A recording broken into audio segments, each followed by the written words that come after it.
and gentlemen, Northeast Pennsylvania M3, Mike Mitchell, the man Johnny Moran. We're here at Co-Creative for NEPA Scene Podcast. You realize we're doing a podcast, you got to calm down a little bit, right? They gave us beers. I feel like you're all jacked up and you're like just ready at the to gym. Like, cut a promo and stuff. Well, I got the pre-workout on me. What are we going to do? We're wrestlers. All right. That's what wrestlers do. They're going to ask us hyped questions. Up. You got to relax just a little bit. You want to crack into one? Yeah. All right.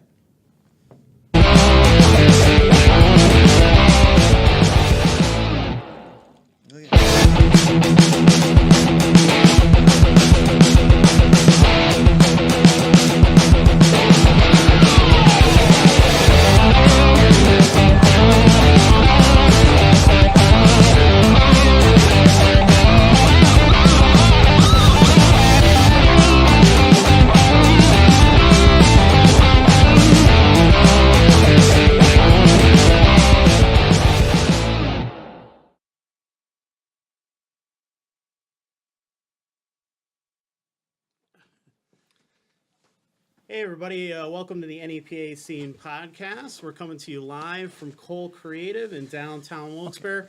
I'm Rich Howells. I'm the founder and editor of NEPA Scene.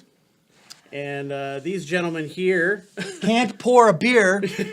Either one of us. Just made I'll a mess. admit to it. But I would expect that because they are professional wrestlers. We're here with the man Johnny Moran and Mint Mike Mitchell, both professional wrestlers from Scranton and fitness enthusiasts, who are also known as the tag team, the ExerGuys. They're going to be wrestling at PNC Field in Moosic on Saturday, August 11th, at a big-time wrestling event headlined by WWE Hall of Famers Mick Foley and Kevin Nash. So we're going to talk about wrestling on a baseball field and how exactly you accomplish that. It'll be at the Scranton Wilkes-Barre RailRiders home. And training at Backbreakers in Scranton, the Sanctuary in Hazleton, wrestling up and down the East Coast with big promotions and pro wrestling stars, the state of pro wrestling today, how they stay in shape, and much, much more.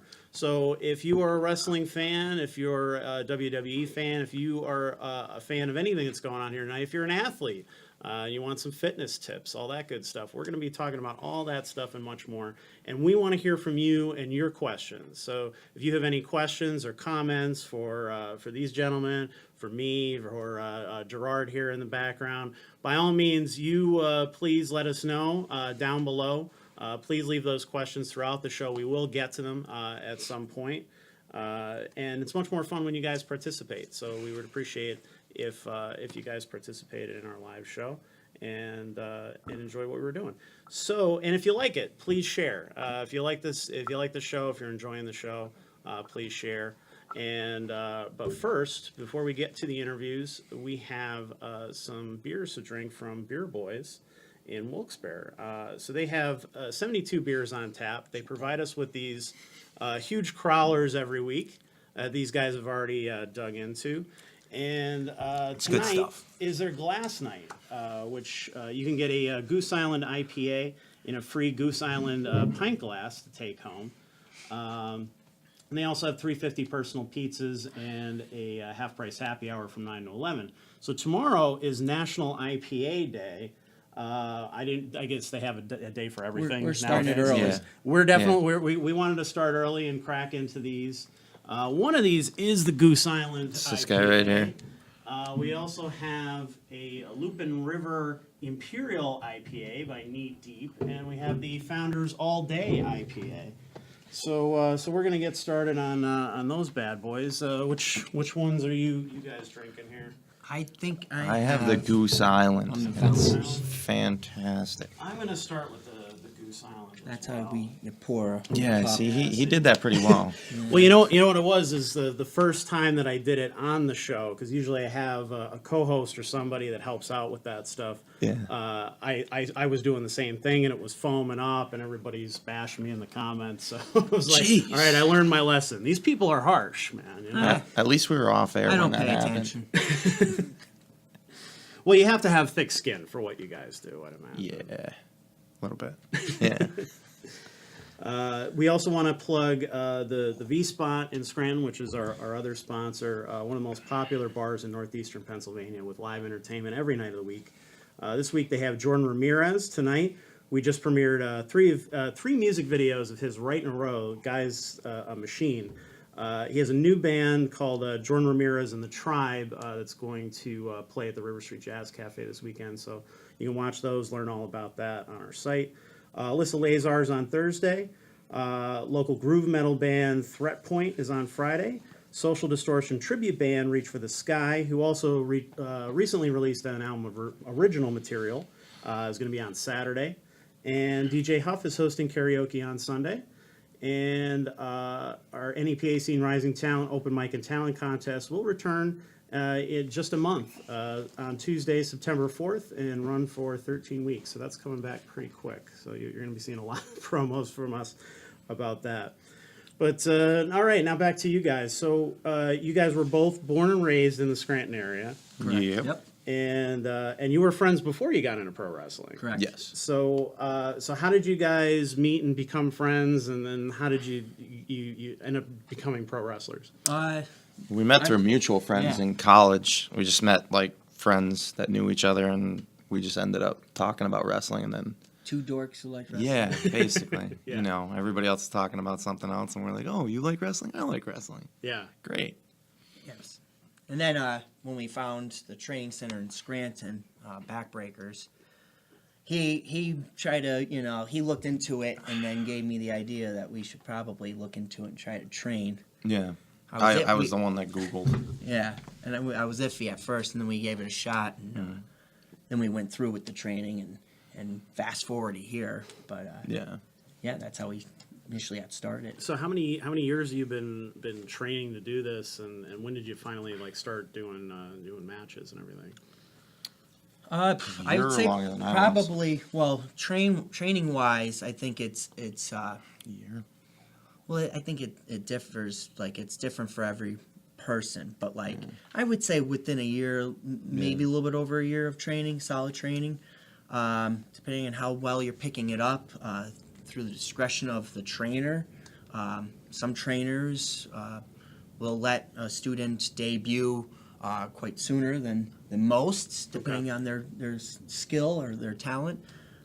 Others, it takes a lot longer, good or bad. Yeah. So it's different for every person, I would say. If there's a curriculum that they go by, then there's a solid amount of time. That's I wouldn't say in stone, but usually, whatever the head trainer wants the student to go through, or how long it takes them. So does each you guys have trained in a couple different places, Yeah. Backbreakers, the Sanctuary, the House of Hardcore as well. Mike, you also train there as well. So what is the benefit of training at multiple facilities, and do they all offer something a little different, or give you different tips or pointers or whatever that you're going to use? Yeah, I was just gonna say different techniques and how someone does it differently. Even if you do seminars, I feel like a lot of the time you'll pick something up from this person. It might not be every single thing they say, but you might pick up one thing. Yeah. And if I ever do a seminar, I always try to pick up one thing out of that whole seminar. Even if I don't know, I didn't really like the seminar, there's got to be something that I could pick out of that seminar that I could take on or use. I look at it in the aspect of, if you do train somewhere else additional to where you originally trained, additional to it, wherever else you train or do seminars or camps, it's always good to be in, from new eyes around different students or wrestlers. This way, you know exactly where you stand possibly in wrestling as far as your level of skill or talent. Sometimes you might be better where you were before, and you go and you're around a little bit more talent, and then that helps you up your game. Sure. And then push you to the limit or beyond the threshold. So that's how I look at it. It's always good to be around different people. It takes you out of your comfort, Comfort zone. Yeah. So I think that's a very good thing to do. So what exactly goes into the training behind the scenes, the stuff that people don't see? I'm sure part of it's fitness, and then part of it would be maybe developing your personalities or your stage persona or whatever the case may be. Right.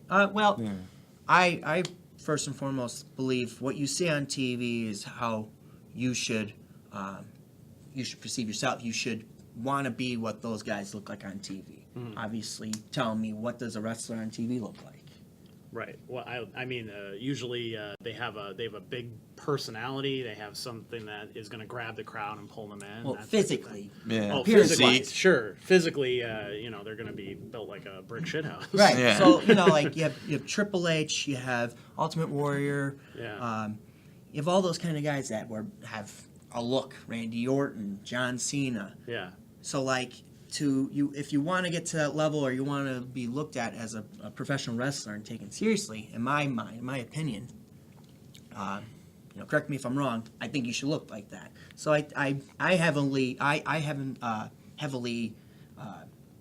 tell people to work out and lift and try to look like those guys on TV, and not just for looks, but as far as conditioning wise, if you want to be able to wrestle,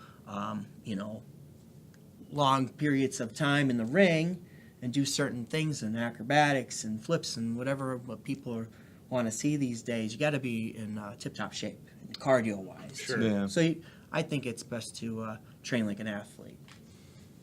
Definitely. And he has bodybuilding background, so... Yeah, like when I started, I was just pretty much ending my bodybuilding career. Once I started doing matches, that's when I would say over a year, then I was finally ready for matches and stuff. So by then I was done with doing competitions. But at the same note, when I was doing bodybuilding competitions, I couldn't keep up the cardio as much as I would have liked to. That was more my focus as soon as I was done with competitions. It's all right, I'm going to go heavy on cardio, Stairmaster, whatever it is your favorite cardio you do. And then you have to get your in-ring cardio also, which is completely different than anything you do in the gym. In what way? Just because you're actually lifting someone and you're running, you know what I mean? It's not the only way I can compare it to is when I used to amateur wrestle in college. It's a whole nother world of cardio. Sometimes you would go in when you were amateur wrestling, I'd be weighing 5 pounds more by the time I was out of there, and I lost 10 pounds. Yeah. The room just gets hot, you're sweating, you're physically exhausted, but you got to be able to lift someone up, or you got to be able to pick a leg. Yeah. So that's the only thing I could really compare it to, besides actually saying pro wrestling cardio. Yeah. Strength and endurance. Yeah. Now, so when you're in the ring, what did it surprise you at first when you first started doing live matches and things like that? Was there a learning curve? Were there things you had to kind of pick up on the fly, or things that you didn't expect before you started doing it?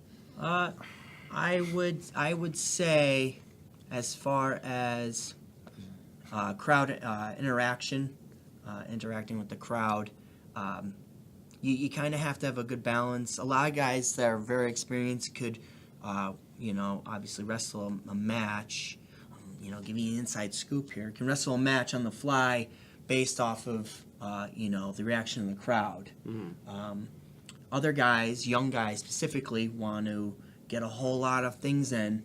I think this is cool. I want to do this. Oh, man, I saw this one move the other night, and they want to replicate it and do a lot of stuff. They're cool, but sometimes the reaction of the crowd isn't necessarily there, mainly, specifically due to how it's done. Doesn't make sense. It's kind of just forced.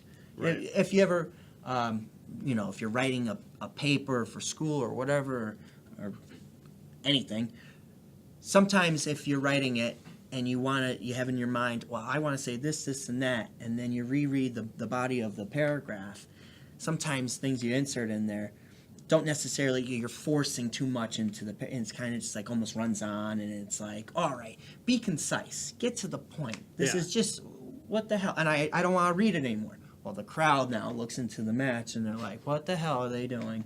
Too much bullshit. Yeah. And then they don't, so you lose their attention. Right. Or if you do things way too fast. I can drop, little kids are fidgety, just like I am right now. I can't move my pre-workout, all right? Right. Kids can't sit still, so if they're screwing around or people are looking at their phones, that's an indication that you might be doing something wrong in your match. Also, if they drop something and they're playing around, they're not going to see half the crap that you're doing that's full speed. Yeah. So you have that. That's what, we all come into it wanting to do a whole bunch of shit we see on TV. And you kind of, you learn over time, I think Johnny can... I think mine was different, though. Like, he might have had different experience. Because I took a year off, and he kept wrestling. I finished up the bodybuilding thing for me, and so I came in a year behind him. So he's a year ahead of me, in wrestling years. So my first match, I remember messaging him, and I'm like, oh, I'm having my first match Sunday. And he's like, great, I'll be watching. And I was like, shit, he's going to be watching. And then I was like, he's probably going to think it's awful. So immediately I'm like, all right.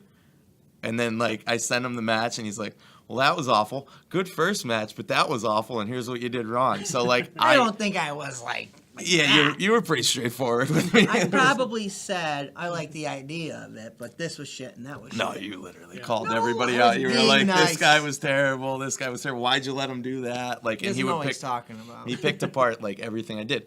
But that's what I give to people. I always say, I have people like him. I have other friends that I always reach out to. I always send my matches to him. Hey, just pick this apart for me. And the same thing that he does. He'll never tell me oh, that looks great. Because, if you're doing it right, then why does he need to tell me that looks great? I'd much rather him say, hey, why are you taking 3 steps instead of 4 steps? Or 1 or 2 steps, you know what I'm saying? Or, he'll pick apart my match and just be like, you're neglecting the crowd. Or... I pick apart my own match, too, so I don't think I'm one. Oh, yeah, no, he's not a jerk. I wouldn't want it any other way. Sure. I don't like when people are like, oh, you had a great match. That was awesome. I hate that.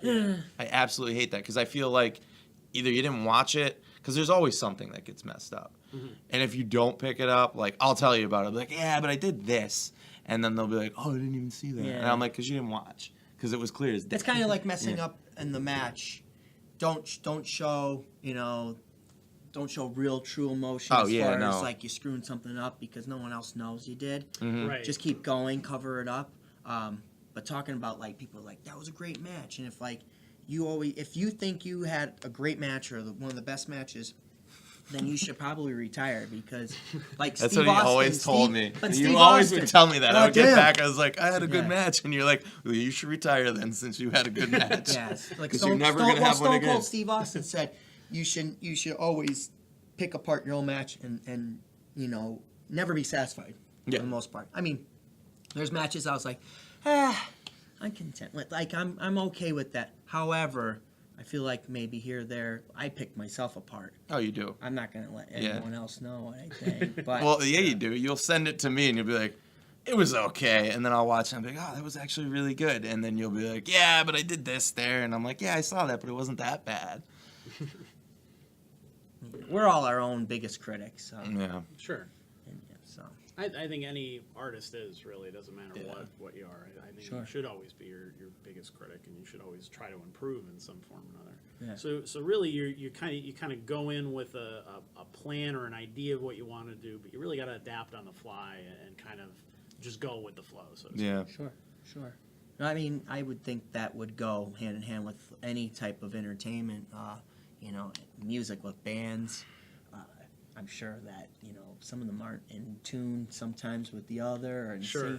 I don't know anything. I don't have no expertise about singing or anything. Maybe in the shower. Yeah. But or in the car. I'm usually screaming at people in the car. Traffic. But I would assume that they could cover some things up. With that. So I mean, I think it goes hand in hand with all entertainment. Right. So. So, Can you guys talk about, have you developed, characters for the ring or a certain persona that you want to get across that maybe is, how do you go about doing that and deciding, what your character, your persona is going to be like? He likes the Young Guns movies, so Emilio Estevez, but he always wanted to be like Johnny the Kid. And then I was like, what the hell? You're a man. So, then if I, go to whoop your ass in the rain, like, kid, Easy. There's people out there that call themselves the kids, man. I don't care. Well, Wow, don't cut me off. But, yeah, so the kid, and I was like, why don't you, and it rhymes with the last name you chose, which is in your family, Moran. So, Yeah. The man, Johnny Moran. Among other guys who are the man out there. Yeah, there's a little bit of a list. There's a list. There's a list. But there's only one mint Mike Mitchell. Breath mint he's talking about. Never leave a bad taste in your mouth. Take that however you want. But yeah, as far as I think as far as a persona, like they say, if you ever looked into it, they say, oh, I magnify it 50, 60, 100 times more than what you really are. Mm-hmm. So, unfortunately for me, fortunately or unfortunate, I started really moving my hands a lot. So, when I get excited, I'm, drinking pre-workout when I lift, which you shouldn't. It's not really healthy. But be all over the place like Ric Flair. I do it in, my regular everyday, and guys out there that know me can say, you're really not that Italian, but you come off like it. 'Cause bippity boppity. But it's good for a camera in the ring, and just think people are really far away. You want them to see your actions. You don't want to be like a stick in mud. Always be moving. You know what I mean? Show excitement, energy. Then they can get behind you. Even promos. You don't want to sit there and be monotone, and no one's gonna want to watch this if I just talk like this the whole time. Drinking beers. Maybe. We're already with this dud. We don't need to. Hey. But yeah, as far as persona, even a gimmick correction though. However, we are part of the team, the ExerGuys, and that's really my origin story of being in tag team wrestling most of my career. And Johnny here was part of it. We were exercise gurus, but. On the opposite end of things, as far as in a negative spotlight as being heels. But as far as that goes, that's really how I came to as far as my mannerisms and being outgoing and just being over the top, goofy. But together, him and I on a positive note, we're the Mighty Militia. As a tag team, too, just him and I, but with our other tag team partner, John Redbeard, we're ExerGuys. Yeah. So that gives you a little bit more freedom, too, when we do the ExerGuys and we're, bad guys, and, you could kind of screw up and, be an ass or, just be, the butt of the joke. That's fun. Yeah. Sometimes you just need that, I feel like. Sometimes I'm I don't want to be, the good guy and, have everyone get behind me. He always wants to be the good guy. I do. I always want to be the good guy, but... And I'm and then some guys are like, oh, when I shave, they're like, you're going to be the baby face. And I'm just like, He has a tough time being the good guy sometimes. I'd rather be, not so... I'm pretty vanilla as a baby face, but, I can kind of be rough around the edges and moody. Some would say. I'm like a tweener. On edge. I think it's funny to be a jerk, but to the opposing, so the heel. If I'm kind of like how The Rock's witty with his words, he's not so PG sometimes. Right. He walks that fine line, or CM Punk, or even Shawn Michaels was really vanilla when he was a baby face, but I feel like he could still be a little raunchy, trying to be PG. But John Cena was always the Hulk Hogan. I'm just I can't feed into that. I can't do that. I can't believe my own bullshit with being like that. Yeah.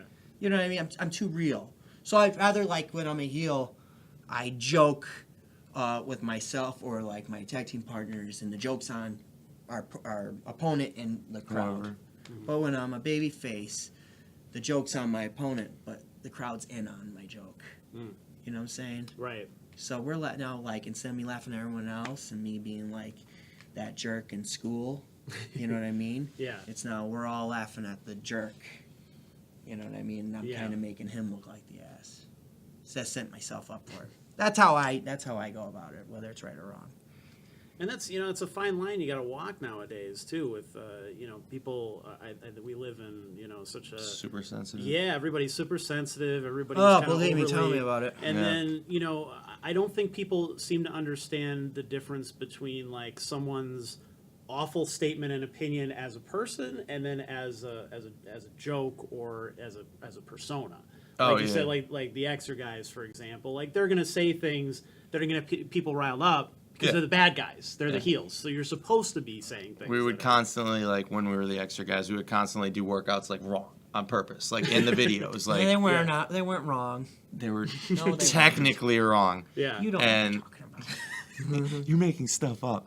But we would do them wrong in, like, the videos. He tried squatting with the bar, and he was doing a lousy job with it. So Redbeard and I decided it would be best if we went old school, okay? Mm-hmm. Train the old ham hocks. Had him go against a brick wall, okay? Oh, yeah. Hold back John Redbeard's wonderful Jeep at the time. And we just let it rip, put, pedal to the metal, and he had to hold that back, It's on YouTube if you want to look it up. If you don't believe me, check it out. That was fun. Yeah. You stained your underwear pretty good. I'll tell you that. Mom couldn't get the stain out. That's not nice. It's really not nice. Go number 2 in your pants isn't nice. So you guys aren't too worried about that. In other words, you're not really like trying to overthink anything. Well, we never go super offensive with anything. I would. Tongue in cheek. Yeah, like we never take it too far. Like we always think about stuff before we do it. Yeah. We don't really shoot from the hip on it. I always try to. Like thinking of doing stuff, I was just like, I kind of want someone to be like, I mean, it was okay, like it was all right. Like we never went super offensive. Yeah. If someone was offended, then like we apologize. Grow up. But yeah, I mean, that's how we went about it, and we always kind of just want to attract more than just the wrestling audience. You know what I mean? As far as being funny, like because if you could attract, I feel like if you could attract other people. Besides wrestling fans, I think then, they might gain an interest in what you're doing as far as now the wrestling aspect in the matches. Mm-hmm. And you carry over what your gimmick is on video, like on YouTube with the promos, and that same energy, those mannerisms and emotions, mindset should then go into the ring now. Mm-hmm. So it's like we're exercise D-bags first and foremost, and we're wrestlers second. I see. Yeah. So a lot of people I see always sharing the old school promos from like the 80s and 90s of wrestlers, the ones that are particularly funny or that stand out or whatever. So it's pretty easy if you can hit the right audience, you can gain a following of people who maybe wouldn't normally watch wrestling. Right. Like I haven't watched wrestling in a long time. I grew up with it though, so when I see that type of stuff, I'll still watch it. Even though I don't watch wrestling all the time, I'll see something and be like, oh, okay, that's pretty funny, or that was clever, or whatever, and it kind of puts them on my radar, so to speak. Somebody I might not have paid attention to otherwise. So obviously that might be what you're going for there. Now, you guys have wrestled all over the East Coast with different promotions. So what are some of the best experiences that you've had at different places, not just here but anywhere? You go ahead. You want to go first? No, you won't get a word in probably my best match I ever had was against this guy's name's Hollow Wicked. Okay. And it was at Excellence Pro Wrestling. You can actually watch it on Powerbomb TV right now. Oh, cheap plug.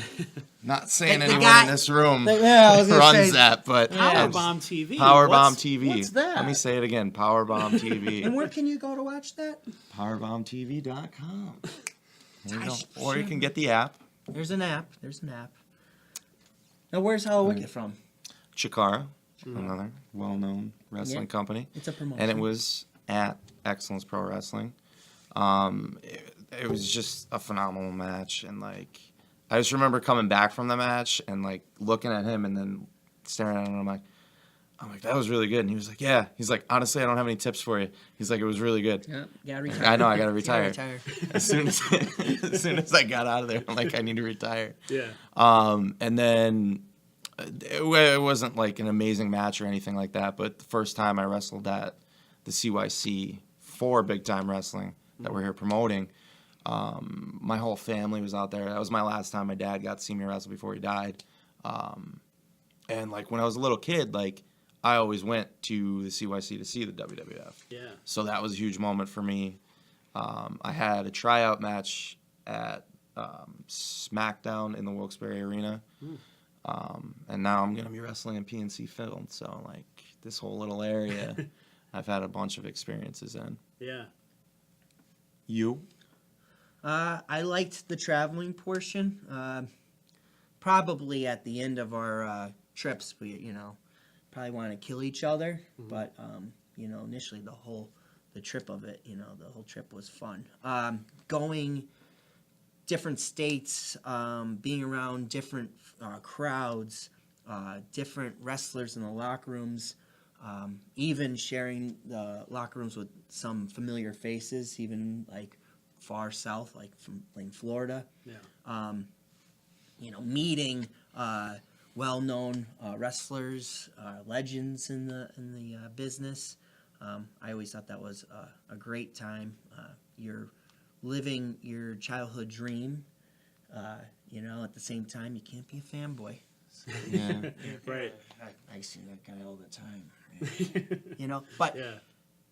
that was those experiences, and everybody has them in wrestling, whether it's local or East Coast or all across the United States.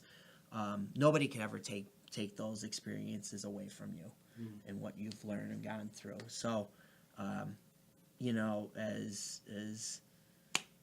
cheesy as it is, it's kind of like, what would I want to write in my own book? You know what I mean? Yeah. So, like, the experiences I had were fun, and I would never, go back and do anything different.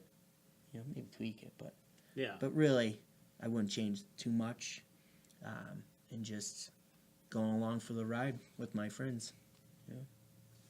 So let's look at the other side of the coin. So you have the good stuff. What were some of the ones where something went wrong, or there was a match that you're like, oh man? I went to Memphis and pretty much got screwed out of money. So I don't know how much further I go. That with seems that. to be common in So any get any half artistic up front business or through any... PayPal. Promoters love that. I don't do much traveling anymore. So you went all the way out there, did the Well, thing, he gave us a little bit, but we got the pocket slap. Okay. Not naming any names, but King Mo of Men on Mission. Oh, Yeah. I said too much. It was Nelson Frazier, which was Big Daddy V or Mabel or Viscera. Okay. They had a memorial show for him. Obviously, he died, so they had a show for him, and I debuted against him at House of Hardcore 1, the first one, and that was my debut. I went against Big Daddy V. I also had another match with them in Brooklyn at FWE. So, we contacted, was it Sir Mo, King Mo, whatever, doesn't matter. Mo from Men on Mission. We contacted him, and we were on a show, and we set up and arranged everything. And we went down to Tennessee, and then we kind of got the old pocket slap at the end of the night. And then we got a good amount back because, obviously we had to drive back and everything like that. It was a good thing we had a few other people with us. Dick Justice or Richard Justice, that's in Impact TNA now. He was with us. So, that was a learning experience, I'd say. But it was still a fun time. How about you? There's been 2 times where people actually tried to like fight us, and it's weird because I was with him like in the ring, like actually tried to like physically hurt me. So this guy, the first one, do you remember? So he was like the size of my hold on, pinky. not that one. I'm talking about I was gonna say, he's gonna build this story up. the Brotherhood or whatever the heck. Okay. So they told us we had to like brawl outside, and they didn't say anything about weapons. Oh. Wait, Yeah, so chairs come flying out. Yeah, No, so no, next don't thing I think know, so. next thing I know, his like back is turned and he's looking down at the other guy and like going to stomp him or punch him, and the other guy's coming behind him with a chair. So I literally, this guy wasn't that big, so I literally just ran behind him and just like engulfed him and hit him. And he fell to the ground, and I jumped on his back, and I'm like, "What are you doing?" As I'm like strangling this guy, and then he kicks his partner in the face, and I'm like, "Let's go!" And I like grabbed him, like, "Let's get in the back." And then they came in the back, and they're like, "Guys, that was awesome. That was awesome." Yeah, and we I'm gave like, them what they wanted. I'm I like- don't see that was a problem. I was like, "What the hell just happened?" And then we never returned. That's because we had an issue with hot dogs Yeah. at the end. So, We're giving them away, but and then another somebody time. got mad. What was it? A triple? I don't know. It was some kind of like weird tag match. I think it was a triple threat tag match. And this older guy comes in, and I was working with the guys that like I knew, and they tagged the old guy in. This old guy comes in and he just starts smacking me like for real, like hard in the face. Going off script. Yeah, and then I like turned my back to like sell up, and he back chopped me, and I was like, "That's it." And I like turned, I just smacked him straight in the gut as hard as I could, and he keels, and I kick his face, and I just put him right in an ankle lock, and I'm like, "Relax, relax." And then the other guy from the other team came in, drops an elbow on me. He's like, "What the heck is going on?" That was the best he's ever done in the ring. Best. Hands down. I enjoyed it thoroughly. Yeah, I know, and like he's over in the corner. He's like, "He's getting hot. He's shooting. I He's wasn't shooting." going to stop it. Why would I stop? It's great. It's great. Those are really, I would say, like my only like bad experiences, like at You a have show. them from time to time. Yeah. I don't think you can list any of them Yeah. in order as far as what's number one. Yeah, I mean, there's like And you- politics and stuff like that, but like, You brush it off. Yeah. And you can't get mad. Some people get mad at promoters. I mean, they should probably promote you by what your gimmick is and like maybe a little bit more communication. I think that's the biggest issue. But you know, some people get mad about how they're presented. everybody thinks they're a superstar, and sometimes they're just not. It's the best way to put it. I am. Well, yeah, of course. I mean, of course you should be on the poster. I don't care. So you mentioned you've worked with some big names. You met some interesting wrestlers over the years who've been doing it for a long time or anything. Have they passed on anything to you that was interesting, or tell you any stories that kind of stuck with you, or anything that maybe you asked them that they gave you some any advice or anything like that? Like tons of advice, like slowing down, like just like listening to the crowd more. Depending on like who it is, like they usually always give you that advice, but like I just like when like they're like beyond like the wrestling point and they're just talking to you like me and you are talking right now, and they're just talking about like their house and their kids and stuff, and they're not so much talking about wrestling, because that's when you know it's like, all right, this isn't about like Jerry Sags from the Nasty Boys. We like literally talked to him about Notre Dame for like 20, 30 minutes. His one kid I thought was going to East Stroudsburg. Yeah. And that's where I went to school. Yeah. So I was like, oh, that's cool. Like, And there's then a connection there. His daughter went to Notre Dame, right? Yeah. Yeah, so then we just started talking about Notre Dame because we're big Notre Dame fans. Yeah. And, like, I like when that happens. Like Ken Anderson, like, that tag match that was at the CYC, like, he literally spent 20 minutes talking over, like, what we did wrong, what we did right. And then as soon as we were done with him, Shane Douglas pulled us in the locker room. He was like, hey, guys, like, it was great out there, and remember this, and like then constructive criticism. Yeah, it was. Okay. Everybody, like usually everybody that you work with, especially if they're professional and they're an actual professional, they take time out and they make sure that you learn from the experience with them. Yeah, I think just like you said, seeing them for the person that they really are, instead Yeah. of like being on TV. It's cool to see like your idols when growing up, but like then when after a while, you're kind of like, Yeah. When you mesh with them and you're talking, you're BSing, I think that's meaningful. Mm-hmm. And then, like, you're not afraid to ask them for advice, and it's building rapport. Yeah. You know what I mean? So when you do that, then you don't, you're not scared to, like, maybe message them on Facebook if you're friends, and Sure. and then ask Yeah. for advice and be like, hey, maybe, like, can you watch this match or watch this promo? I think some young guys tend to, shy from that as far as just being like, yeah, there's a respect thing as far as going up and shaking everybody's hands, but like also treat them like a human being, like a person. Don't be too hesitant or gun shy when you're talking to them. They're just gonna be like, oh, this is some greenhorn. You know what I mean? Just be like, hey, how's it going? Randomly, just talk to them throughout the night, and then, like I said, if you build a rapport, then it's easier to, if you see them again, hopefully, then you can, start talking to them about other things, and they can give you advice. And some guys are a little bit more personal than others. You just always listen. You know what I mean? That's the best thing to do. So,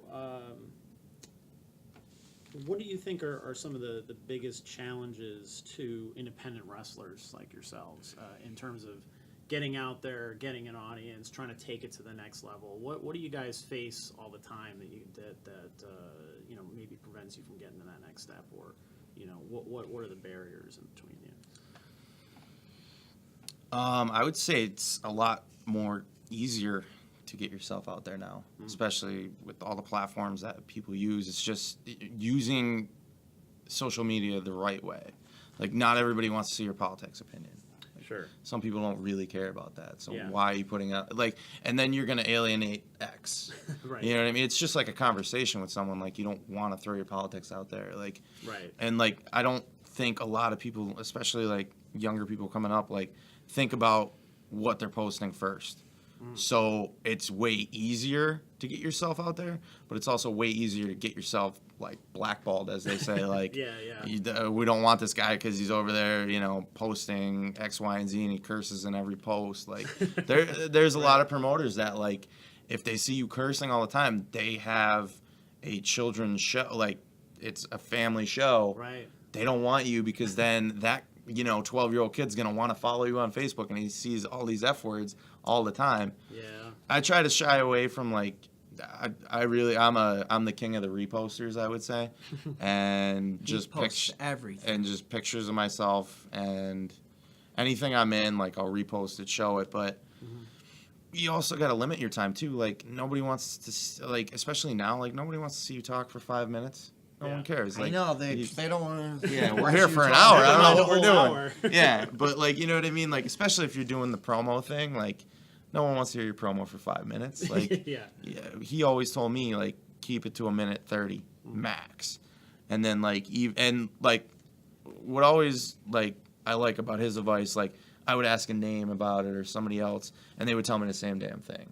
Okay. They'd be like, oh yeah, no, don't go over 1.5 minutes because who really cares about your opinion? That's only because I heard it from that name. So. Yeah. I didn't come up with that on my own. What do you think? Take for example James Gunn. You know who yeah. that is? Sure. Yeah. Don't say stupid shit. don't shoot promos on Facebook and at people. Mm-hmm. You know what also bugs me is it's also good to show good sportsmanship, but then you're tagging people in the match that you had with them and you beat them up and just before you hated them. Yeah. But then it's oh, thanks, brother, and it's what a great match we had together. I mean, things have changed. It's not so much what it used to be, but at the same time, kayfabe. But that they say it's dead. But there's certain things that just bother me. I wouldn't do. They know how I feel about the match, good or bad or whatever. And they know whoever I win against, I've already talked to. But yeah, just watching what you say on there. Try not to get into politics. Yeah. Someone's always going to have an issue with anything. I just try to refrain from it because I'm not going to ruin my day out over this. And even when you're at a level, when you're a superstar and you have millions of followers and stuff like that too, I wonder just how effective some of that stuff is. I appreciate if somebody wants to use their platform to stand for something or whatever, and at the same time it's are you really just preaching to the choir? Are there really any are you going to make any big changes by doing that? You know what I mean? Are you going to throw your whole career away by saying saying something political or saying something dumb?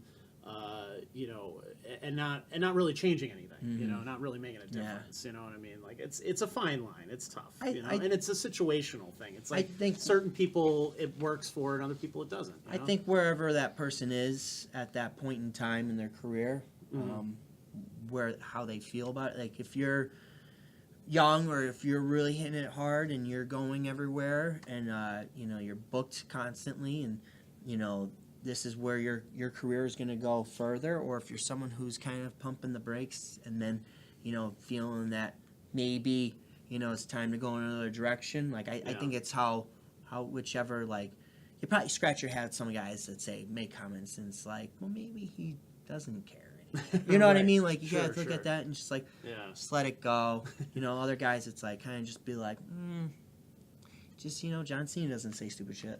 You know? Yeah. So that's how I look at it. Yeah, I feel like a lot of times it should be like a business. Like I'm a very political person, but I don't post any of that stuff on Facebook because I feel like I'd rather promote my business and promote the arts and use the platform for that.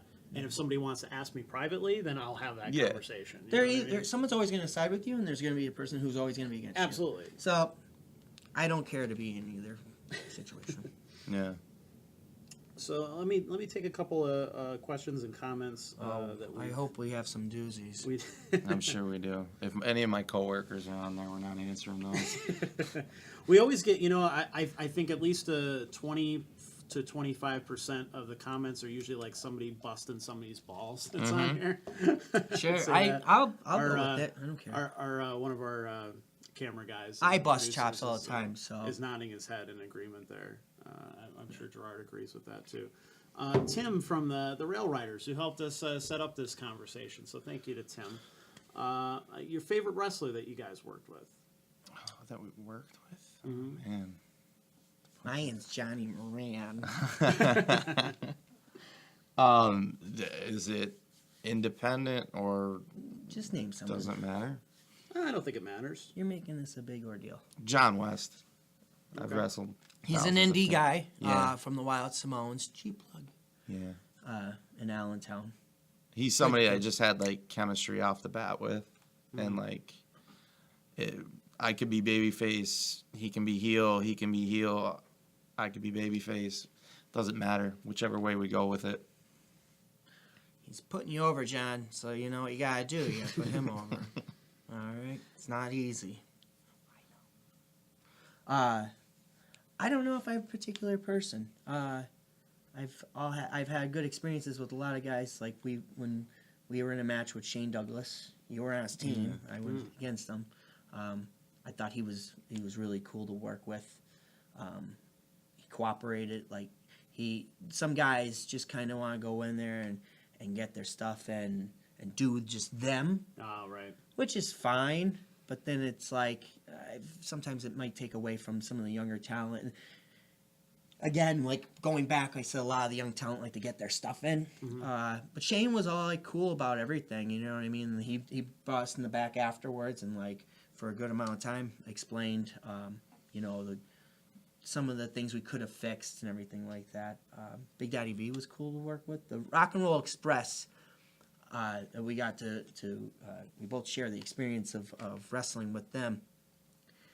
They were like on a whole other level, like such old school mentality as far as like we were in Virginia and the crowd's just so very different in the South compared to the Northeast where we're very hostile. It's just like how we drive, you know, all over the place, and they expect a lot and there's a lot of rage.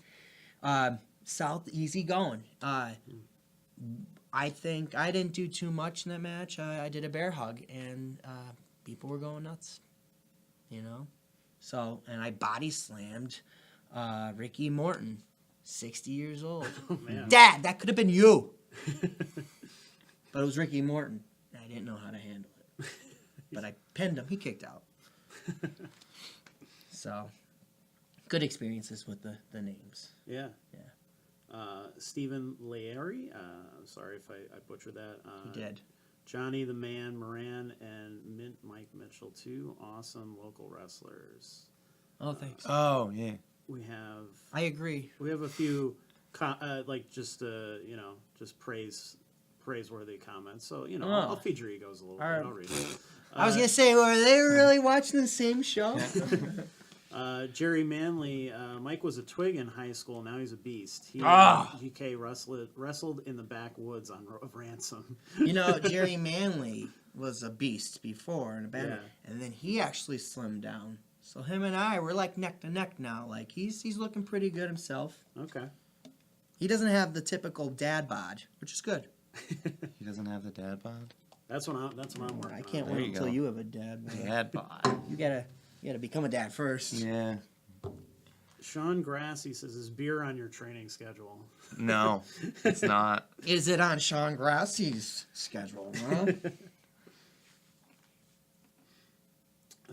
Johnny, my co-host who couldn't make it tonight, he said, "Those punks are lucky I'm not there tonight. I'm working on my Stone Cold Stunner." Oh boy. Nice. I had Stone Cold ET stun me. I don't know if you guys know who he is. Yeah. He's a turd. He's a turd. Yeah. Fed me Reese's Pieces and then stunned me, and I couldn't keep them in my mouth. Everywhere in the ring. Another Not a highlight. shout out for Powerbomb TV Yeah. from Casey Walters. Oh, there you go. C-Dub. Sean Grassy, you need to go Roddy Piper with the beer, like on Snuka. Okay. That's too many references for me. Pissers. That's what Yeah. they are. Let's see. Andrew Kettle says that you can still lay the smackdown in M3. That guy's delusional. Kevin Rodriguez says, how important is fitness in the wrestling business? We should talk about you guys' fitness regimen and kind of keeping up. Sure. What do you have special diets or anything like that? Well, he has the bodybuilding background. I went to school specifically for it. Okay. You in the wheelhouse of it, for Yeah. the most part. But It depends on like what I'm trying to do at the time. Like I'm not really bulking right now. I have a girlfriend, so like I gained a little bit of weight, so now I'm trying to go back on like the he's keto like diet. the honeymoon phase. Yeah, so I gained some weight. Christina Marie, hi. There you go. She got her cheap plug in too. Yep. She can outbench him. She can. She's going to the Arnold this year, so. But right now, like I'm just doing kind of a keto thing where I'm eating just meat and greens, Mm-hmm. And I'm in the gym like 6 days a week. I do 20 minutes of cardio, which is usually the Stairmaster. I like to go in the sauna at the end. He likes to go in the sauna first, which throws me off. Yeah, I like to stretch. My You get head gets sweat. woozy. I don't know what happens. Your head's always woozy. Clutch Adams did that. Oh, hizzy. Yeah, I like to go in the sauna first, but I mean that's just because I ache, Yeah. I would blame it mostly on just some of the sports I did when I was younger, just being reckless, lifting. I probably should have listened to those old guys that were like, you don't have to lift too heavy, and I'm like, you're old, shut up. But you know what, though? Yeah. They're right. And I tell young kids that, and they like go cross-eyed looking at me. But, my shoulders start to hurt every so often. My age isn't going down, it's going up. I got to watch with that. So I do different things. I do things differently now. And I'm kind of like that old guy at the gym. I go in the sauna, and I warm up, and I have to stretch like an hour before I work out. My wife thinks I work out like an old lady.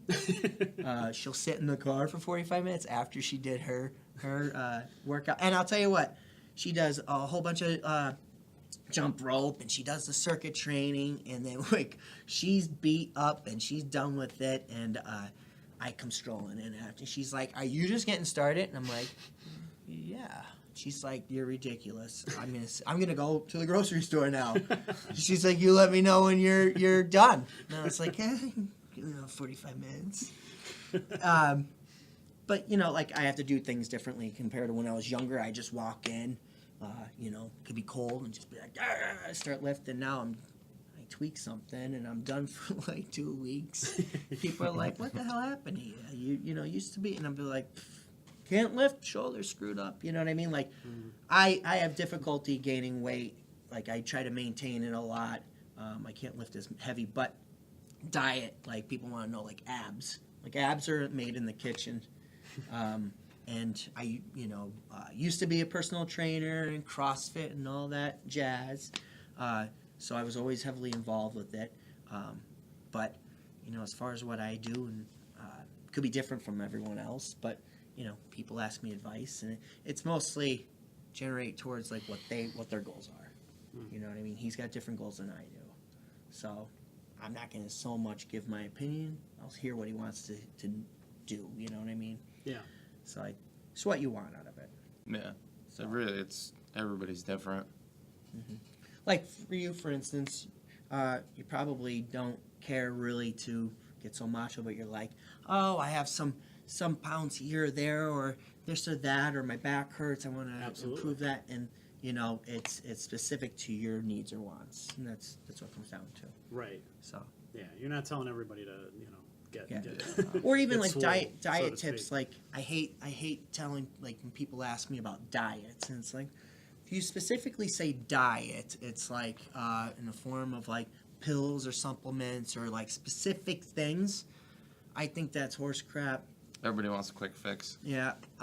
Yep. And they never want to like sit and like actually figure out what's going on in their eat diet. whole foods. Eat normal. Don't Yeah. if you don't know what the hell you're reading on the back of the label, don't eat it. It's a science fiction movie. If dairy gives you the craps, don't eat it.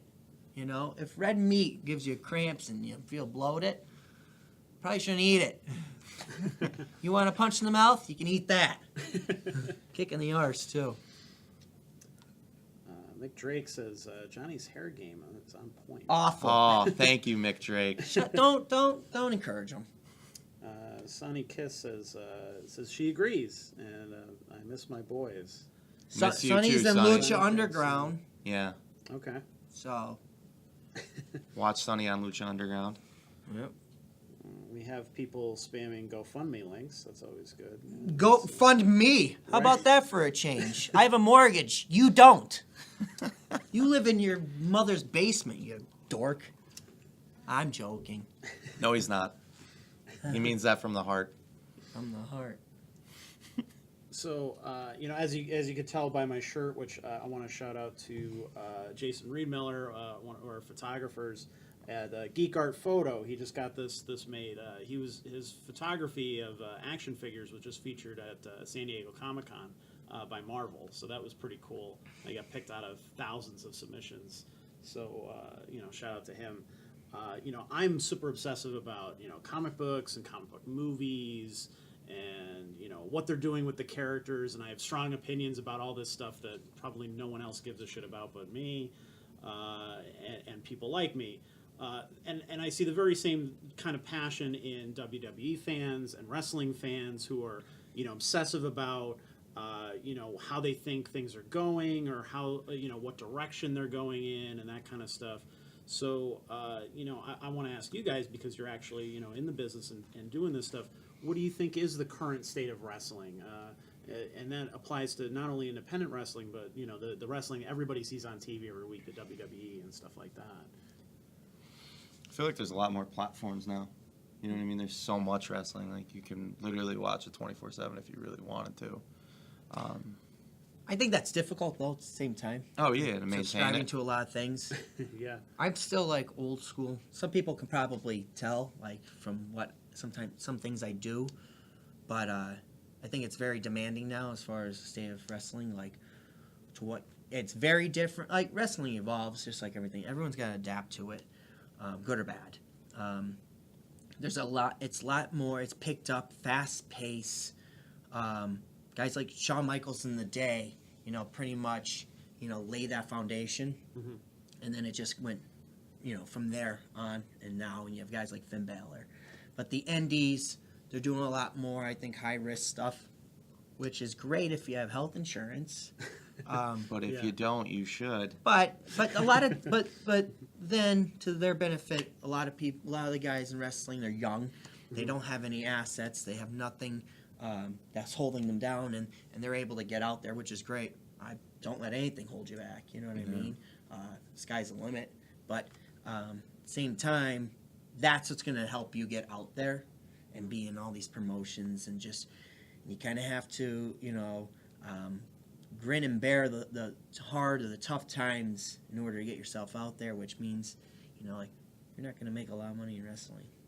Sure. So you got to put yourself out there, like just any forms of entertainment, whether you're, an underground band, or anything like that. So, he said with the platforms that are out there, they're out there. You just got to make the most and the best out of it. And so, you agree with that? Oh yeah, definitely.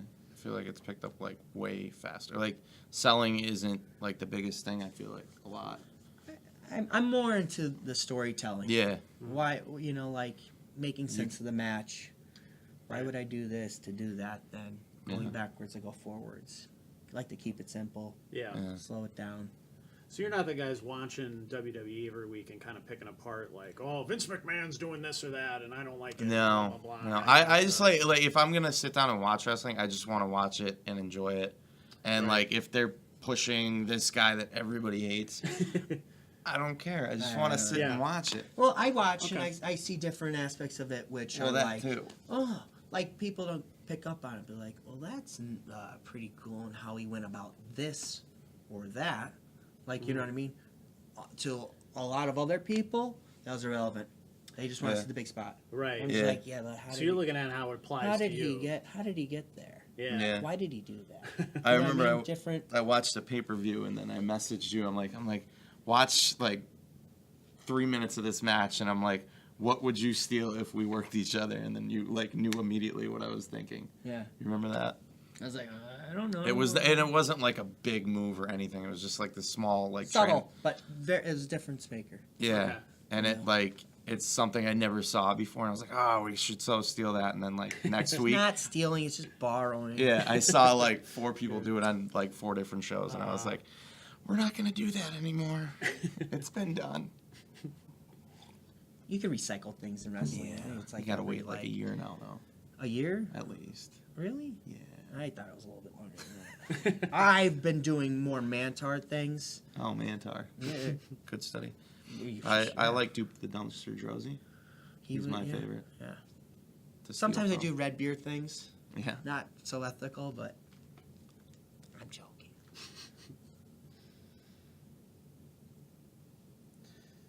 See, here's the personal stuff I was talking about. So, Yeah. So Jordan Michael says, Oh, no. ask Moran, why did he eat the entire fruit tray at a party he bought as a gift? Exactly. Fiber. Yeah. So Have you ever smelled them? sometimes I go to friends' parties, and I don't want to come empty-handed. Yeah. So I stop by a grocery store. Okay. And I so happen to, whenever I go in the grocery store, buy what I want to eat. So I bought this like fruit boat thing, and I opened it, and next thing I know, it was gone. And no one else came around, so I ate the entire fruit boat. Losers, That's what reapers. he's getting at.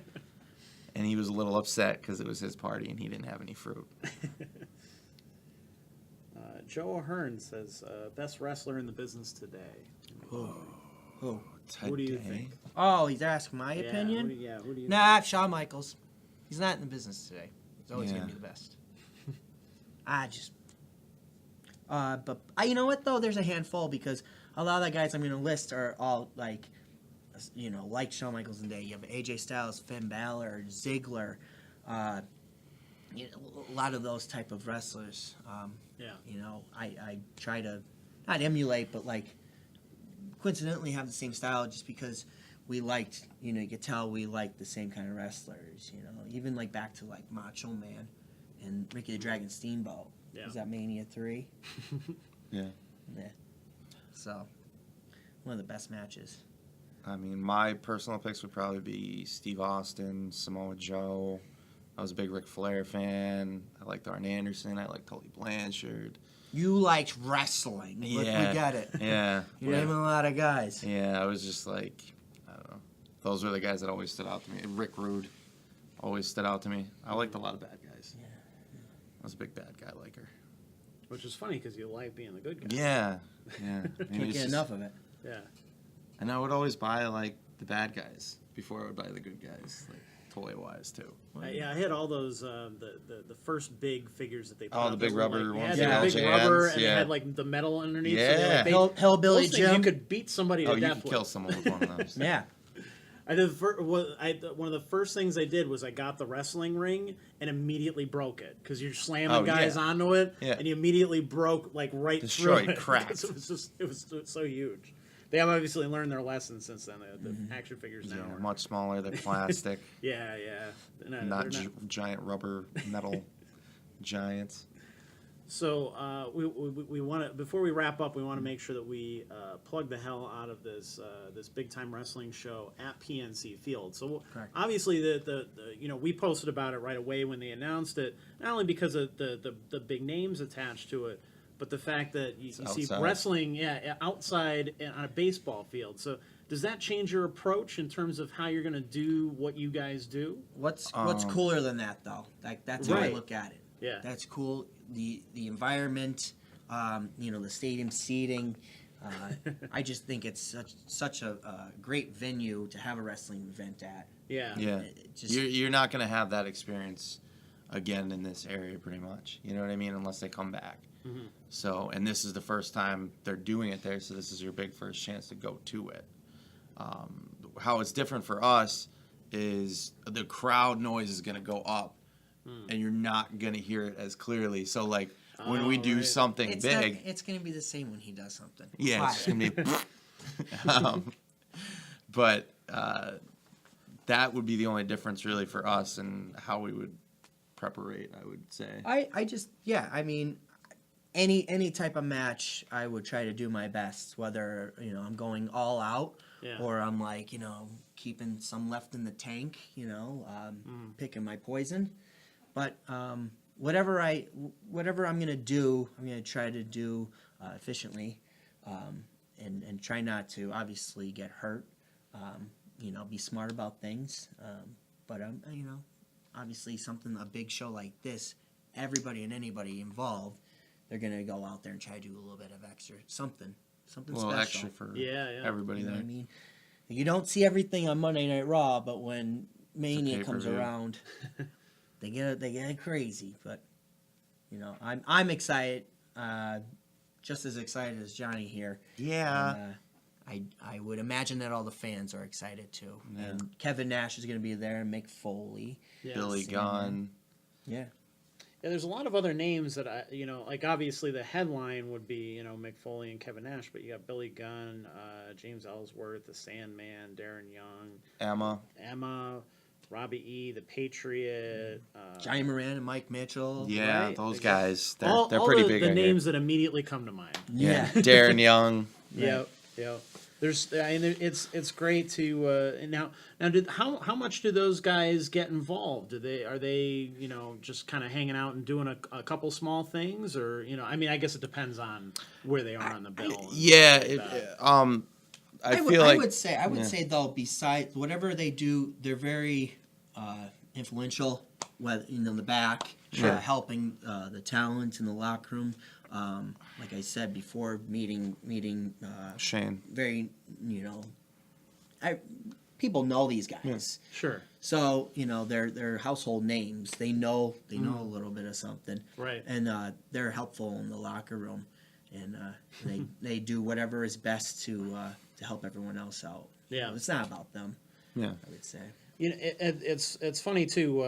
We were talking about it earlier, and I guess this is the other side of what we were talking about. Mick Foley, I think, has done so much to kind of transform his career in a way. Like talk about certain things, not necessarily political things, but like standing up for certain things. Like he's a big feminist, and he wrote a bunch of books that people really enjoyed, and he's kind of built himself an audience outside of wrestling too. Yeah. So I think you're going to get not just people who are going to show up because like, oh wow, it's wrestling at a baseball field, I'm going to show up to that and see what that's like, But I think you're going to get those fans too who are kind of like, maybe haven't followed wrestling in a while, but like him for other reasons and things like that. So there are good ways to take your celebrity and use it to promote things that you might like and stuff like that.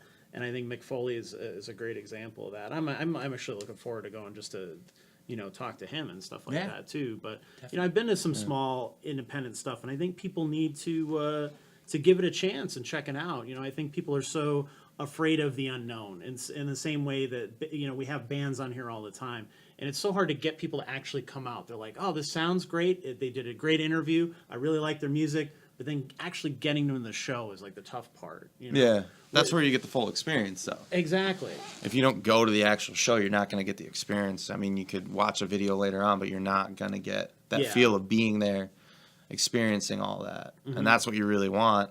So make sure you get your tickets. Absolutely.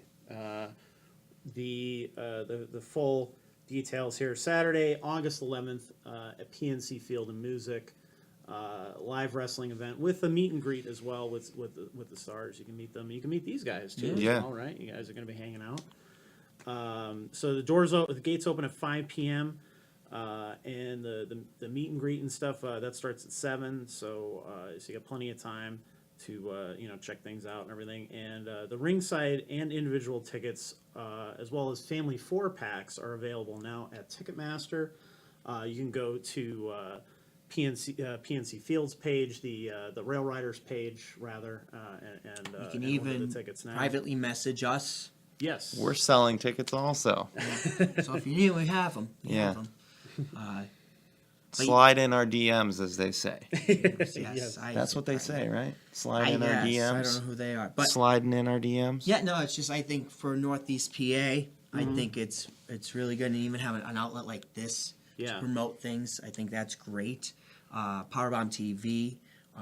Now, Backbreakers Training Center is affiliated with Fight TV, so they're on that as well now, and they're set up to do. Yeah, there's so many big other things. outlets now that you didn't have maybe 10 years ago. And or so, those are just great opportunities. I'm looking forward to seeing what wrestling's going to be like in this area next couple of years. I think it's off to a great start, and I'm looking forward to it just blooming. Yeah. There's a lot of wrestling in this area. I mean, you have PPW that I wrestle for. They run the third Saturday of every month. They always have a name that comes in, 1 or 2 at least. And there's another great show that if you're into local wrestling, you can go to and see. Now, where do those guys usually do? Hazleton. Okay. Hazleton, Pennsylvania. And the sanctuary looks really cool. Yeah, they do more of like, it's like stunt fighting. Okay. There's more of an acting process to it. You see more of the backstage. There's a lot of like, they film the skits in front of everyone. Okay. They choreograph whatever kind of fight they're going to do in front of everyone. So like you see all the backstage stuff. So if you're not into the really seeing like all the backstage of it, that might not be for you, but you get to see the full experience, like how the show is put together. The best way I could compare it to is something like a Lucha Underground. Okay. Like that, like more of like the show aspect, not so much about any kind of wrestling or anything. It's more of like the fight and the show. Okay. Theatrical. We'll finish up with a couple more just comments quickly. This is the Soul Taker. So proud of you guys. So happy to see you so successful with this, Hank. Oh! Hank, where the hell have you been? I miss you. We miss Hank. Let's grab a beer sometime, huh? Yeah. I think the last time I saw Hank, I was sipping, what's that, Crown Royal? Oh, God. And then it's like Shed or something, right? Yeah. Yeah. See, I know. Come back, Hank. We miss you. Chrissy McNamara says, my 9-year-old daughter is excited to go. See, it really is a family. There you go. Well, you and your Thanks for 9-year-old coming. daughter, come on up to us. Don't be bashful or shy. Come and say hi. Yeah, say you saw him on the NEPA Scene podcast.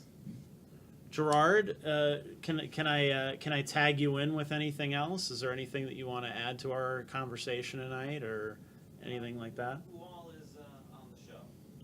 You just gave it. What are the people that people at home would know of that are going to be appearing at the RailRiders Stadium?